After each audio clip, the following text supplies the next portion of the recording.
Yes, you've been outspoken about releasing the Jeffrey Epstein files to the public, including the names of individuals involved in his sex trafficking network. Now, Democrats have been calling for that too, along with some of the other Republicans, but most of your party is pushing back and stalling. Wait a minute. When Biden was in office, this wasn't even a discussion. Nobody cared about the Epstein files. But you see how she emphasized? Republicans are stalling. Yeah. She's a bad faith actor. Yeah. I think Marjorie Taylor Greene and some people on the left, I think they could have genuine concerns about putting this list out here, but a majority of the people that whenever the Epstein files are brought up, they are bad faith actors. They're just trying to use it to attack the other side. Yeah. That's exactly what she's doing right here. Exactly. Why do you think that is? Because if President Trump is not implicated in there, what is exactly being protected here? I have no idea, but it seems like very rich and powerful men are being protected. And of course. I on both sides. Yep. will sign anybody's resolution, and I'll get on board with anyone's push to release those files, because this is about women, especially when they were teenagers, were victims of rape and sexual abuse by Jeffrey Epstein. And according to the victims, there's a list of men that they haven't released yet. They are afraid of lawsuits. They're afraid of it. And I said I would read the list for them on the House floor because I have speech and debate protection there. However, I also think that this is about all victims of human trafficking, children that are being molested or raped, any men and women that are held in some sort of sexual abuse situation. What does our government say to them if the government will not release the information on the most famous convicted pedophile in history? What is that message back? And I think it's horrendous. And then, you know what else? This has been a failure across administrations. It's not just this one. It was the Biden administration, then the Trump administration, then the Obama administration. It should have, all across, spanning this history, should have been released. And there's clearly powerful people are being protected. The only one who really got caught is a woman on this, is Ghislaine Maxwell. Right. And what does that say? The irony of that, yeah. But they say she's a monster, though. Yeah. They hate her. Comes in all Joy made a great point. Joy finally made a great point. Yeah, but she was a monster. Yeah, I know. But the only one she held accountable is a female. Yeah. I mean, there is a lot of irony in that. Yeah, but they called her a monster. What are the dudes? Right. They won't release them, though. Yes. No, thank you to you. And Thomas Massey's also been great on pushing on this issue. Now, you mentioned you're notably America first, and you were even critical of President Trump's decision to take preemptive strikes on Iran. Right now, we're seeing these strikes on Venezuelan vessels in the Pacific and the Caribbean without congressional authorization. I think we both care about stopping the flow of illicit drugs. But do you think this is something the president can do unilaterally, or Congress needs to weigh in on? Well, I just have to say, I have full faith and confidence in our great men and women in our military. And I believe that they have intel that we don't have, and they know what they're doing. However, I don't believe in regime change. I don't believe that we should be engaging in war, period. I'm totally against wars. I believe in fully protecting our borders and our people, but I don't think that we need to go out and attack other countries. I will say, though, fentanyl deaths increased in the past 5 years by 250% in my district alone. And drug overdose is devastating in a lot of, rural small towns that have lost a lot of economic opportunities. And so I am all for our Border Patrol and our military protecting our country and our people from drugs being smuggled into the country. Yep, that's right. She said blow them up.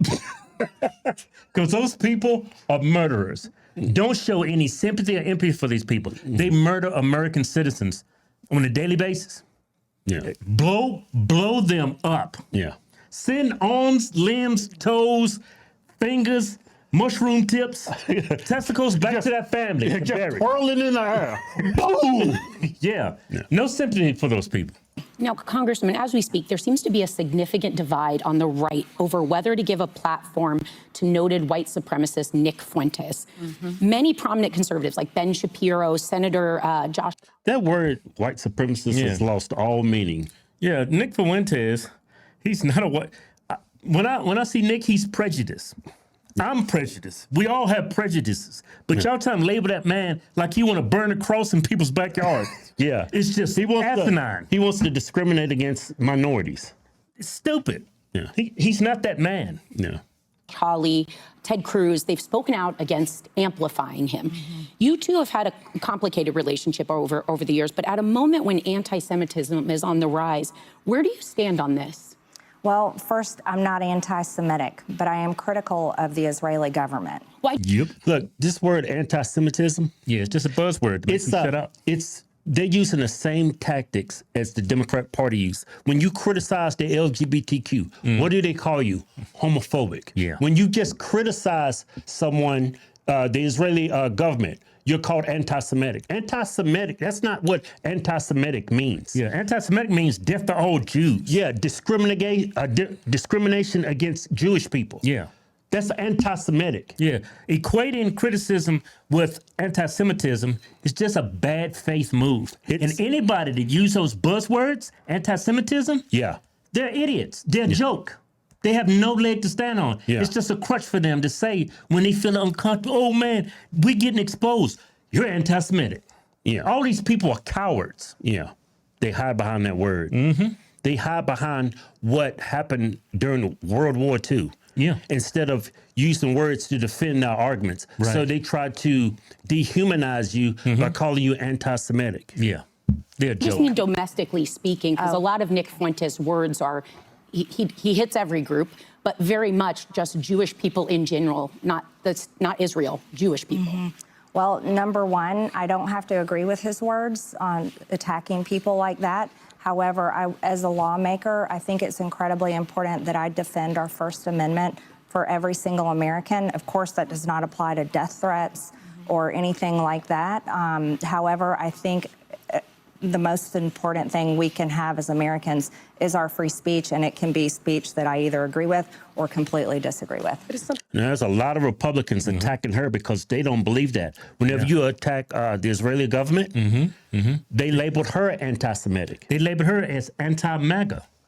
All these Republicans labeling Tucker Carlson or anybody that criticized Israel as anti-MAGA, they're using the exact same tactics as the left. That's the exact same thing. They're doing the exact same playbook.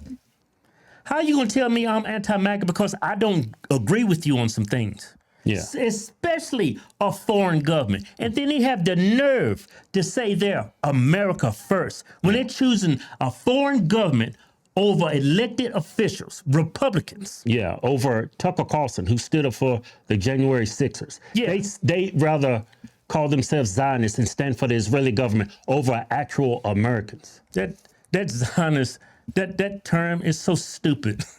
You feel special when you call yourself a Zionist. You look like a moron. Yeah. I think interesting, you said you're critical of the Israeli government, but you are not. You cannot be America first and a Zionist. You can't. You're choosing a foreign government over your own citizens. Yeah. Nick Fuentes, he's been banned off of all social media platforms. He can't even have a bank account. Why? Because our allegiance to a foreign government. Stop calling yourself America first. Stop calling yourself MAGA. Yeah. Anti-Semitic. Most people now believe that if you criticize the Israeli government, you are anti-Semitic. Do you disagree with that? Actually, I disagree with Or I should say many people. I would say that tide has completely changed. Yep. I think many Americans today see the difference is you can love Jewish Americans and you Right. can love Jewish people Correct. and not be critical of people at all. And you Correct. I have the right to criticize a foreign government. And I can Exactly. criticize as many of them as I want. And I can say October 7th was the worst thing and horrific, but I can equally say starving children and killing innocent people and children in Gaza is Exactly. also horrible. A lot of people on the right can't even do that. Nope. And they have the nerve and the gall to call themselves Christians. And that's my opinion. I'm wondering because, free speech is everything. And it feels like it's harder to do and to have in this country. Do you think it's a good idea for the military to be marching into our cities and towns right now? Because maybe people don't like the speech that they're hearing. How do we combat that and get back to going after? Trump is not sending the National Guard in because of speech that he does not like. No, it's a show of force to keep everybody in line. Like a lot of these people, ICE is in out deporting people that's in our country illegally, and you have these crowds, these many insurrectionists preventing them from doing their jobs, and the police department is not even stepping up to help prevent anything happening to the ICE agents because they're Democrat-ran cities. Yeah. So of course that. you got to send a National Guard in. Yeah, but she framed it like Trump sending people in to silence people's freedom of speech. Bad faith actor right here. Yeah. The people who really are the problems. Well, you know, on free speech, I want to say that I think that all of us right here are doing a great job of exchanging our ideas and things that we believe in, and we're doing it in a very professional and kind way. And in my opinion, I think we need more of that in America. I really do. And a lot of people wanted me to come on the show and say nasty things and you know, all of us to fight. They wanted all of us to fight. Thank you for not doing that. Oh my goodness, no. I didn't. Kevin, this Republican's gonna call her a turncoat. Yeah. For having all these women have a logical, rational, adult conversation. Yeah, because they're sycophants. That's why. Yeah. I didn't want to around that. It's like 5 to 1. She could handle Still it. got my money on Marjorie. Yeah. No, I didn't want to do that today. You see Marjorie in the gym, I bet she'll take all these women out. Oh man, Marjorie would Mortal Kombat these women. Get over here. Yeah, Marjorie, man. Yeah, Because I believe that people with powerful voices like myself and like you, and especially women to women, we need to pave a new path. This country, our beautiful country, our red, white, and blue flag is just being ripped to shreds, and I think it takes women of maturity to sew it back together.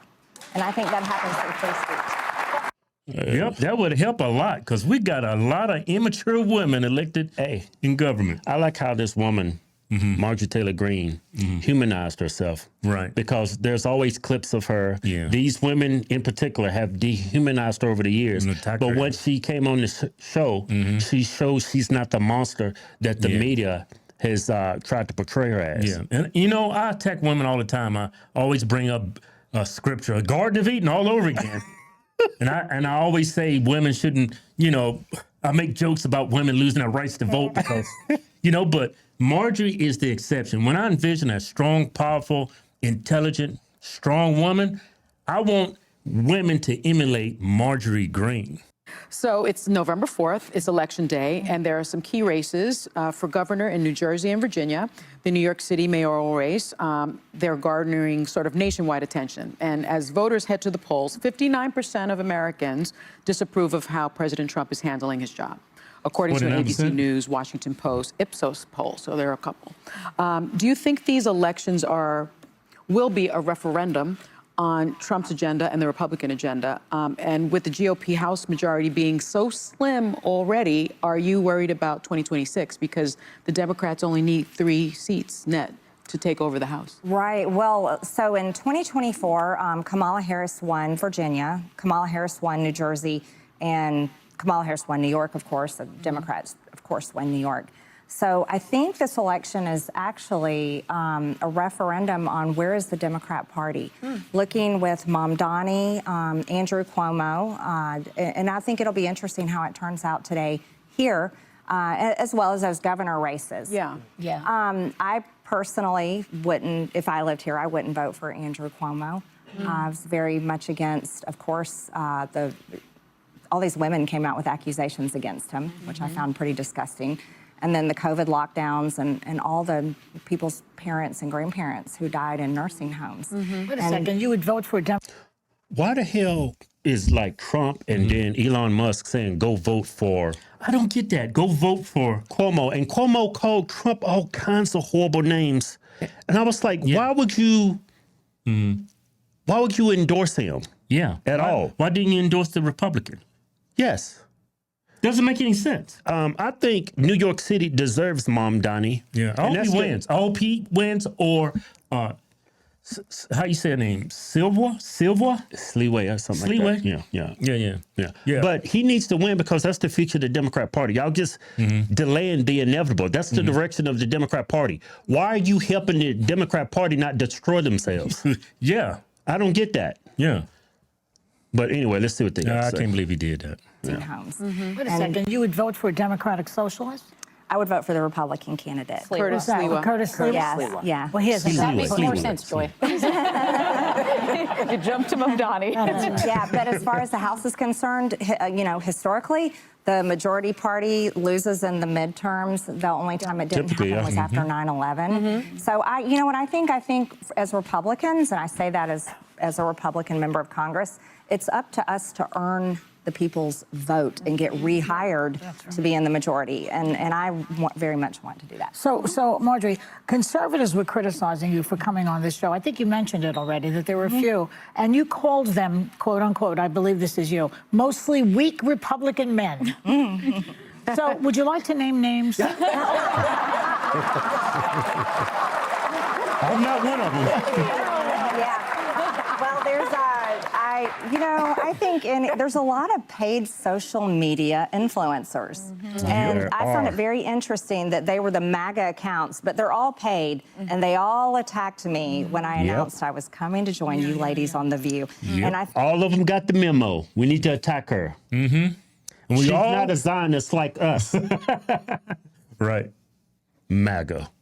She's not MAGA. These- You're not MAGA. These people that's going after her are Israel first. Yeah. So, No doubt in my mind that Israel first. Yeah. And why would y'all think that's very weak and pathetic. But when I talk about weak Republican men, I'm pretty much talking oftentimes about the leadership in the House and the Senate, and they're not getting our agenda done. And I've got so many bills. I have a bill you guys in New York would love.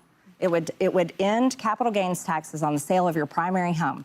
So if you've owned a house for a long time, We used to have that. we need it back. Yeah. But I can't even get it to the floor for a vote without Mike Johnson approving it to come to the floor. Do you think Mike Johnson should come on this show?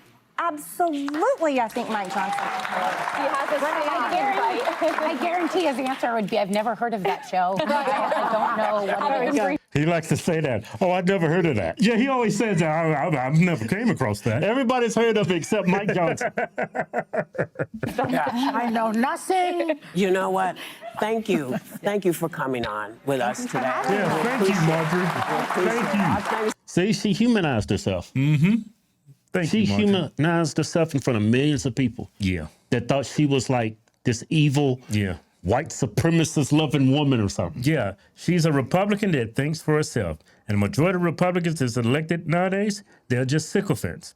They'll do any and everything that Trump wants. Yeah. I love Trump and I don't regret my vote, but there's still a lot of things we could do better, a lot better. Yeah.